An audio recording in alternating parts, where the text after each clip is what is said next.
Next part जो होता है सेल का वो है न्यूक्लियस। अब न्यूक्लियस क्या होता है?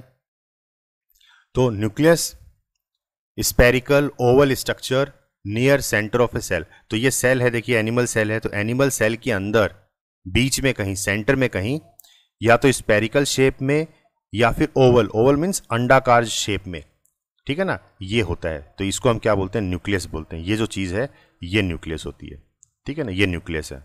और ये जो न्यूक्लियस के अंदर ये जो ब्लैक ब्लैक देख रहे हो ये न्यूक्लियोलस है, ठीक है ना।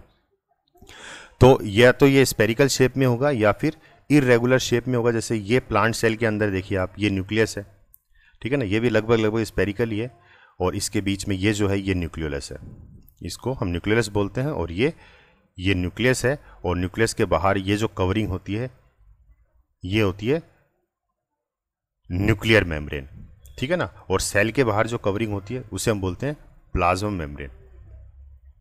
क्लियर है? अब न्यूक्लियस की इंपॉर्टेंस क्या है, सिग्निफिकेंस क्या है, इसकी क्या काम करता है? तो it control centre of the cell, यानी कि सेल की जो भी फंक्शनिंग है, जो भी काम करेगा, उस सारी की सारी फंक्शनिंग को क्या करता है? ये कंट्रोल करता है, ठीक है ना। और किस किस चीज़ों में हेल्प करता है? मूवमेंट में हेल्प करता है, मतलब सेल की जो मूवमेंट होती है उसमें ये हेल्प करेगा, और रिप्रोडक्शन में हेल्प करेगा, मतलब सेल डिवीजन जहाँ होता है, ठीक है ना, वहाँ ये हेल्प करता है। क्योंकि क्या होता है कि सेल की अपनी एक लाइफ है, तो नए नए सेल बनते रहते हैं, पुराने सेल जो है वो डिस्ट्रॉय होते रहते हैं। तो ये जो रिप्रोडक्शन का जो काम है ये भी कौन डिसाइड करता है, कौन कंट्रोल करता है? न्यूक्लियस कंट्रोल करता है कि कब नया सेल रिप्रोड्यूस करना है, कब खत्म करना है। तो ये रिप्रोडक्शन को भी यही कंट्रोल करेगा, और मूवमेंट जो है सेल की उसको भी यही कंट्रोल करता है, ठीक है ना। अब देखिए दो चीजें होती हैं हमारे सामने, यूकैरियोटिक और प्रोकैरियोटिक। ये भी सेल से रिलेटेड है, यूकैरियोटिक और प्रोकैरियोटिक। अब ये क्या होता है? तो यूकैरियोटिक होता है well defined nuclear membrane. Nuclear membrane होती है जो न्यूक्लियस के चारों तरफ होती है। जैसे ये न्यूक्लियस है, इसके चारों तरफ एक मेम्ब्रेन होती है, ठीक है ना, इसके चारों तरफ एक मेम्ब्रेन होती है, उसको हम बोलते हैं यूकैरियोटिक। और किसी किसी सेल में जो है ये मेम्ब्रेन नहीं होती है, जैसे ये देखिए आप, इस केस में ये न्यूक्लियस आपका बीच में, और इसके चारों तरफ कोई मेम्ब्रेन नहीं है। तो ये कैसी होगी? इसमें जो न्यूक्लियर मेम्ब्रेन है वो वेल डिफाइंड नहीं है, मतलब एक तरीके से। तो कहने का मतलब क्या हो गया कि जो न्यूक्लियर मेम्ब्रेन होती है वो न्यूक्लियस की जो शेप होती है उसको बांध के रखता है, ठीक है ना। अभी मैंने कहा था न्यूक्लियस कैसा दिखता है, स्पेरिकल दिखेगा या ओवल शेप में दिखेगा।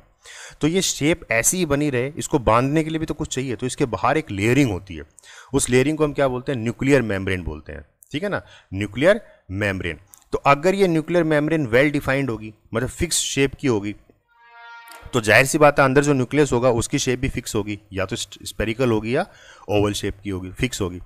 लेकिन किसी किसी केस में क्या होता है कि जो न्यूक्लियर मेम्ब्रेन होती है वेल डिफाइंड नहीं होती, मतलब होती भी है नहीं भी होती, ठीक है ना। तो वेल डिफाइंड नहीं होती, मतलब हम कह नहीं सकते कि इसके है या नहीं।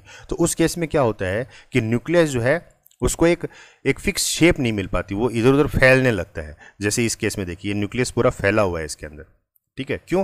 क्योंकि इसको बांधने वाला कुछ है नहीं, इसके बाहर जो न्यूक्लियर मेम्ब्रेन होती है वो इसके है नहीं, ठीक है ना। तो नो डिफाइंड न्यूक्लियर मेम्ब्रेन, कोई भी डिफाइंड न्यूक्लियर मेम्ब्रेन नहीं होती प्रोकैरियोटिक सेल के अंदर, और यूकैरियोटिक सेल के अंदर जो है वेल डिफाइंड न्यूक्लियर मेम्ब्रेन होती है। डिस्टिंक्ट न्यूक्लियस, तो इसका काम क्या होता है कि न्यूक्लियस की एक वेल डिफाइंड शेप बना देता है, जिससे आप पता लगा सकते हो कि हाँ ये न्यूक्लियस ही है, ठीक है ना। लेकिन देखो इसमें समझने में दिक्कत होगी, इसमें आप अगर आपसे पूछा जाए कि न्यूक्लियस कौन सा है, ठीक है, तो ये पूरा का पूरा ही न्यूक्लियस है। तो इसमें हम देखो वेल डिफाइंड स्ट्रक्चर नहीं है न्यूक्लियस का। जबकि यूरेटिक सेल में क्या होता है कि जो डिस्टिंक्ट न्यूक्लियस होता है, मतलब वेल डिफाइंड स्ट्रक्चर होता है न्यूक्लियस का। डिस्टिंक्ट मीन्स रिकॉग्नाइजेबल या क्लियरली और शार्पली मार्क्ड, आप एक मार्किंग कर सकते हो कि पूरा का पूरा ये न्यूक्लियस है। इसमें हम प्रॉपर मार्किंग नहीं कर सकते, पूरा फैला हुआ है ये, ठीक है ना। और ये कंटिन्यूसली चेंज होती रहती है इसकी शक्ल। इसमें जो है इसकी शेप जो है चेंज नहीं होगी, इसमें जो है कंटिन्यूसली इसकी शेप जो है चेंज होती रहती है। तो नॉट डिस्टिंक्ट न्यूक्लियस, ठीक है ना, तो वेल डिफाइंड आप नहीं कह सकते। यूकैरियोटिक में सेल ऑर्गेनेलीज आर प्रेजेंट, तो सेल ऑर्गेनेलीज इसमें होती हैं। सेल ऑर्गेनेलीज क्या होती हैं कि जो न्यूक्लियस के चारों तरफ ये जो चीज़ें हैं, देखिए ये है, या जो आप देख रहे हो छोटे छोटे, ठीक है ना, ये सारी की सारी क्या है, ये सारी की सारी क्या है, सेल ऑर्गेनेलीज हैं। और इसके अलावा जो ये खाली स्पेस बच गया इसमें फ्लूइड भरा रहता है, ठीक है ना। तो ये होती हैं। तो यूकैरियोटिक सेल के अंदर सेल ऑर्गेनेलीज प्रेजेंट होती हैं, इसमें होती हैं, ठीक है। ये एनिमल सेल है, प्लांट सेल है, इसमें भी देखिए आपको ये दिखेंगी, ठीक है ना। तो इसमें भी ऑर्गेनेलीज होती हैं। और इसके अंदर जो होती हैं प्रोकैरियोटिक के अंदर many cell organelles are absent, ठीक है ना। Many cell organelles are absent, तो इसमें सारी की सारी ऑर्गेनेलीज नहीं होती, ऑर्गेनेलीज होती हैं लेकिन सारी नहीं होती, कुछ एक एब्सेंट होती है, ठीक है ना। Reason bounded by nuclear membrane contains DNA and protein. तो जो न्यूक्लियर मेम्ब्रेन होती है वो बेसिकली किससे बनी होती है या क्या कंटेन करती है? वो डीएनए और प्रोटीन कंटेन करती है। डीएनए क्या होता है? डीऑक्सी राइबो न्यूक्लिक एसिड, ठीक है, और प्रोटीन, ये दो चीजें जो कंटेन करके रखती है। और जो अनडिफाइंड रीजन है with nucleic acid is termed as nucleoid. तो अब इस तरह का जो न्यूक्लियस होता है जिसकी कोई फिक्स्ड शेप नहीं होती, उसको हम क्या बोलते हैं? न्यूक्लियोइड बोलते हैं उसको हम, ठीक है ना। और जो फिक्स्ड शेप है जिसकी, उसको हम क्या बोलते हैं? न्यूक्लियस बोलते हैं। क्लियर है? अब ये जो चीजें होती हैं यूकैरियोटिक सेल, ये किस में देखने को मिलता है? Most plants and animal cells, ये सब प्लांट और एनिमल सेल्स में देखने को मिलता है। और जो प्रोकैरियोटिक सेल्स होते हैं वो किस में देखने को मिलता है? बैक्टीरिया या फिर जो ब्लू ग्रीन एल्गे होती है, ब्लू ग्रीन एल्गे सेल्स, तो उनके अंदर ये चीजें देखने को मिलती हैं, ठीक है ना। तो जब आप डायग्राम बनाओगे नोटबुक में तो आप प्रोकैरियोटिक सेल का ये वाला डायग्राम बनाना, ठीक है, क्योंकि आपकी टेक्स्ट बुक में ये दे रखा है। ये मैंने आपको इसलिए बनाया ताकि आपको थोड़ा अच्छे से समझ में आए, ठीक है ना। इसमें थोड़ा सफाई नहीं है। और प्लांट सेल और एनिमल सेल तो यहीं, खैर ये एनिमल सेल हो गया और ये प्लांट सेल हो गया। तो समझ में आया यूकैरियोटिक सेल और प्रोकैरियोटिक सेल। तो देखिए मैंने आपको कहा था कि कई नए नए वर्ड्स आपके सामने आएंगे इस चैप्टर के अंदर, तो घबराने की जरूरत नहीं है। जस्ट आपको एक तरीके से इंट्रोडक्शन देने की कोशिश की गई है 9th क्लास में। यही सारी चीजें आप और ज्यादा डिटेल में पढ़ोगे हायर क्लासेस में, ठीक है ना। तो अभी जस्ट आपको पता होना चाहिए ये ऐसा ऐसा कुछ होता है सेल के अंदर और कुछ कुछ इनका ऐसा ऐसा काम है। तो एक ओवरव्यू आपको लेना है इसमें, ठीक है ना। अब देखिए ये एक डायग्राम देखिए आप, ये प्लांट सेल का डायग्राम है और ये एनिमल सेल का डायग्राम है।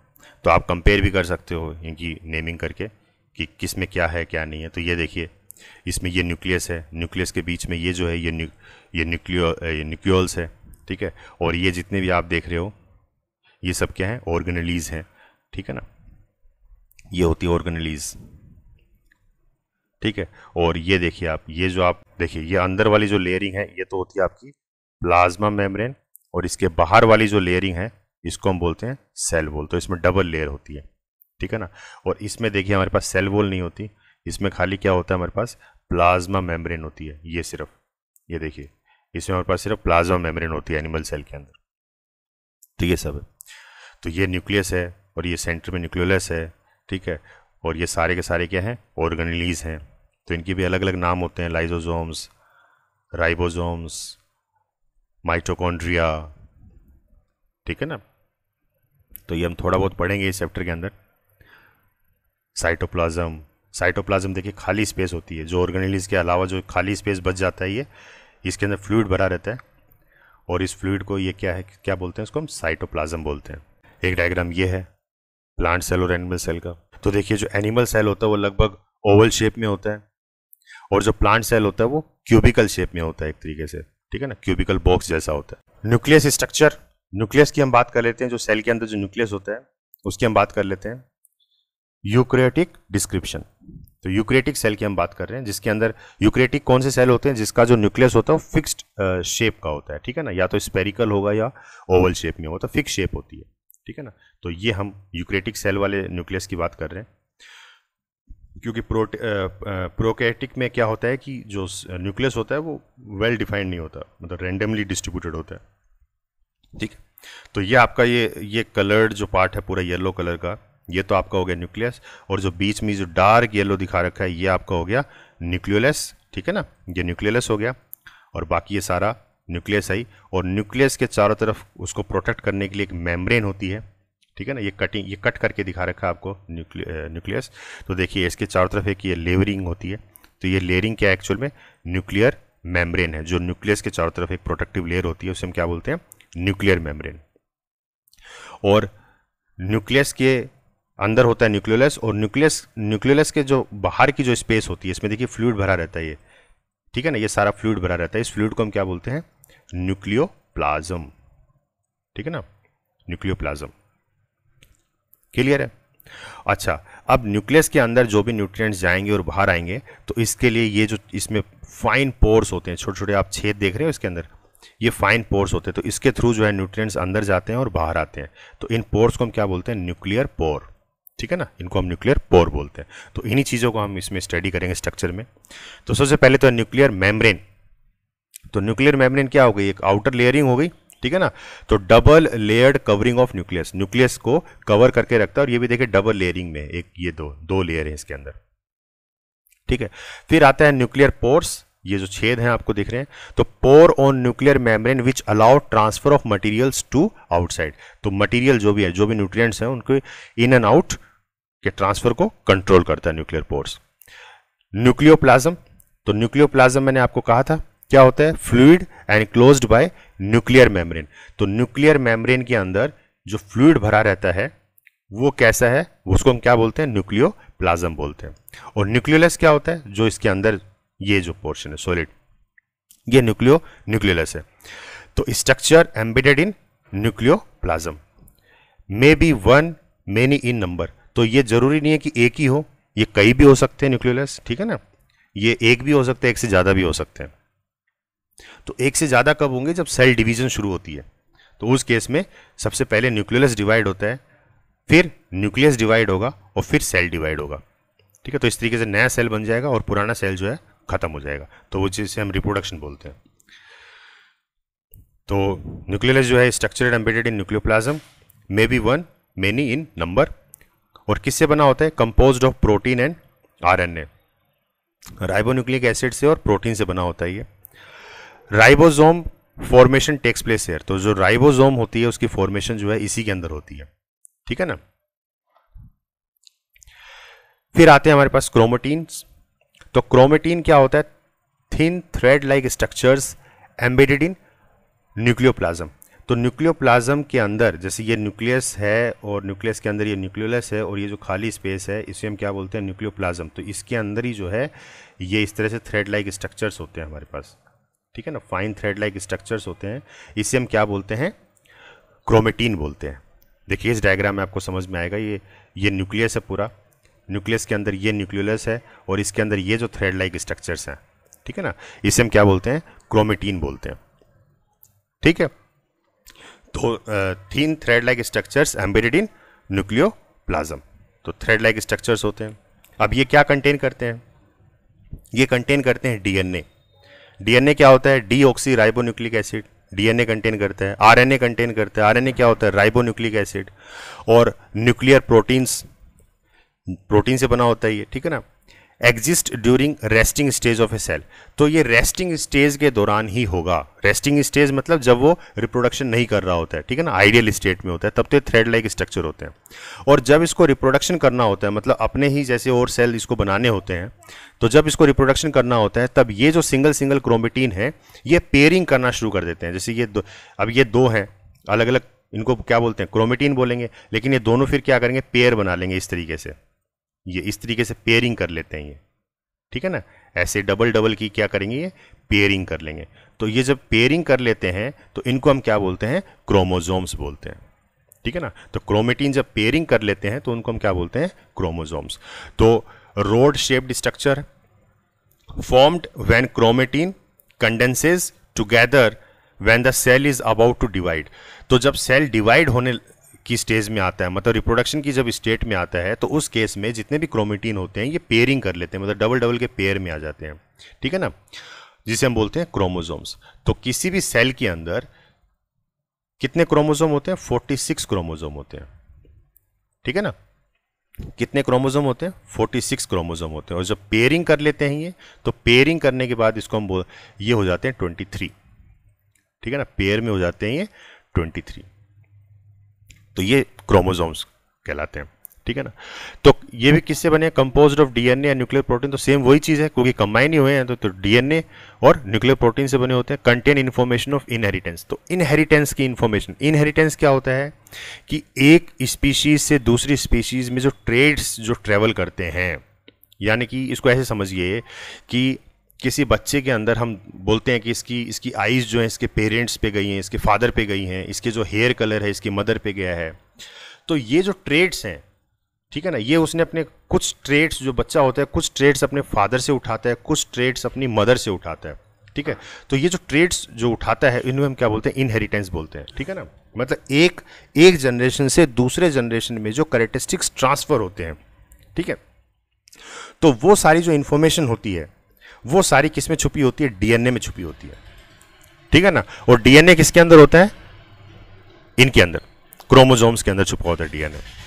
तो डीएनए बेसिकली क्या है, it acts as a blueprint of the body, body का ब्लूप्रिंट होता है एक तरीके से, ठीक है ना। कि जैसे हाथी है तो हाथी का बच्चा क्या होगा, हाथी जैसा ही दिखेगा, इंसानों का बच्चा इंसानों जैसा ही दिखता है। तो ये जो कोपिंग होती है भाई, कैसा दिखेगा, क्या उसकी हाइट होगी, क्या उसका बॉडी वेट होगा, उसकी आईज का कलर क्या होगा, उसकी हेयर का कलर क्या होगा, तो ये जो डीएनए कोपिंग होती है एक तरीके से ये ब्लूप्रिंट होता है। तो इसके अंदर सारी इंफॉर्मेशन छुपी होती है डीएनए के अंदर। It contains all the information and decides how the body going to be, सारी की सारी इंफॉर्मेशन ये कैरी करता है और ये डिसाइड करता है कि जो बॉडी है वो कैसी दिखेगी, ठीक है ना। तो डीएनए का बहुत बड़ा रोल है। और डीएनए किस में होता है, क्रोमोसोम में होता है। अब देखिए इसको मैं अगली स्लाइड में आपको दिखाऊंगा कि जब ये कंबाइन हो जाती है, मतलब सिंगल सिंगल तो क्या है, क्रोमोटीन है, जब कंबाइन हो गया तो इसे हम बोलेंगे क्रोमोसोम्स। और क्रोमोसोम के अंदर बेसिकली देखिए क्रोमोसोम इस तरीके कुछ दिखेगा आपको। और क्रोमोसोम के अंदर ये जो आप देख रहे हो स्पाइरल कलर में, रेड कलर में जो स्पाइरल है ये होता है डीएनए आपका, ठीक है ना। ये देखिए ये डीएनए होता है और डीएनए के अंदर ये जो है ये चेन सिस्टम है, ये इसको हम बोलते हैं जीन, ये जीन होते हैं। तो ये जीन जो है बेसिकली प्रोटीन से बने होते हैं और इसके अंदर सारी की सारी कोडिंग छुपी होती है, ठीक है ना। ये सारी की सारी कोडिंग छुपी होती है। हम कहते हैं ना कि ये लड़का बहुत गुस्सा करता है, ये अपने पापा पे गया है, तो ये जो ट्रेड्स होते हैं, ये जो आदतें होती हैं, ये हमारे जीन में आती हैं, ठीक है ना। तो ये जीन एक्चुअल में ये है, ये जीन होता है। तो ये जीन एक्चुअल में किस में होता है, डीएनए के अंदर होता है। और डीएनए किस में होता है, क्रोमोसोम में होता है। तो देखिए जब दो क्रोमेटीन आपस में कंबाइन हो जाती हैं, ठीक है ना, तो ये क्रोमेटीन है, दो क्रोमेटीन जब कंबाइन हो जाती हैं तो क्या बन जाता है, वो क्रोमोसोम बन जाता है। और जो इनका सेंटर पॉइंट होता है जहां वो कंबाइंड, तो इनको बोलते हैं सेंट्रोमेयर। इस नोड को हम क्या बोलते हैं, सेंट्रोमेयर बोलते हैं। तो इंपॉर्टेंस क्या है न्यूक्लियस की, तो एक तो कंट्रोल सेंटर है, यानी कि सारी की सारी चीज़ों को कंट्रोल करता है। और क्या कंट्रोल करेगा, मूवमेंट कंट्रोल करेगा और रिप्रोडक्शन कंट्रोल करेगा। तो मूवमेंट क्या, कौन कौन सी मूवमेंट कंट्रोल करता है, मूवमेंट ऑफ राइबोसोम्स यानी कि प्रोटीन और आरएनए की मूवमेंट को कंट्रोल करता है through nuclear pores from nucleolus to cytoplasm. मतलब न्यूक्लियस के अंदर और बाहर क्या चीज़ें जाएंगी, कौन से न्यूट्रिएंट्स जाएंगे नहीं जाएंगे, तो उसकी मूवमेंट को कंट्रोल करता है।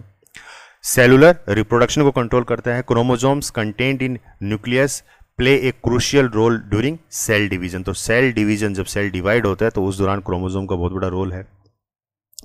Gene present inside chromosome decide the heredity characteristics. और जो जीन होते हैं क्रोमोसोम के अंदर, जो डीएनए है, डीएनए के अंदर जो जीन होते हैं, वो जीन जो है डिसाइड करते हैं कि जो न्यू ऑफस्प्रिंग है उसके कैरेक्टरिस्टिक्स क्या होंगे, ठीक है ना। तो हेरिडिटी, जो जनरेशन टू जनरेशन जो ट्रांसफर होते हैं कैरेक्टरिस्टिक्स, वो सब इसके अंदर चलते हैं।